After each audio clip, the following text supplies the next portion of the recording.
Silvassa Dadra and Nagar Haveli Daman Diu येथील खुनाच्या गुन्ह्यातील 6 आरोपी क्राईम ब्रँच युनिट 1च्या ताब्यात। याबाबत पोलिसांनी दिलेल्या माहितीनुसार क्राईम ब्रँच युनिट 1चे पथक गुन्हे प्रतिबंधक गस्त करत असताना डोंगरे वसतिगृह मैदानासमोर महाजन गार्डनच्या गेटजवळ रोडवर गंगापूर नाका नाशिक येथे इरटिका कार संशयास्पद फिरताना दिसून आल्याने सदर कार थांबवून चौकशी केली असता त्या कारमध्ये आनंद शेषनाथ शेठ, संतोष अजय जाधव, मितेश मोटू, अमृतभाई हेलपती, प्रेम शरद रामपूरकर, कौशल अरविंद आचार्य, मोटूकुमार सुचित पासवान यांना विश्वासात घेऊन विचारपूस केली असता त्यांनी 26 जूनला कुणार उर्फ जानकीनाथ सूरज प्रसाद यास लोखंडी रॉडने मारहाण केल्याचे सांगितले। सदर प्रकरणी सिल्वासा येथे चौकशी केली असता सदरचे आरोपी सिल्वासा येथील गुन्ह्यातील असल्याचे निष्पन्न झाले।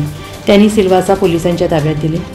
सदरची कामगिरी पोलीस आयुक्त संदीप कर्णिक, पोलीस उपायुक्त प्रशांत बच्छाव, सहाय्यक पोलीस आयुक्त संदीप मिटके यांच्या मार्गदर्शनाखाली क्राईम ब्रँच युनिट 1 वरिष्ठ निरीक्षक मधुकर कड, सहाय्यक पोलीस निरीक्षक हिरामन भोये, पोलीस हवालदार राकेश कोळी, योगीराज गायकवाड, विशाल काटे, रोहिदास लिलके, धनंजय शिंदे, मिलिंद सिंग परदेशी, पोलीस अंमलदार मुक्तार शेख, अमोल कोष्टी, पोलीस उपनिरीक्षक किरण शिरसाट आदींनी ही कारवाई केली आहे।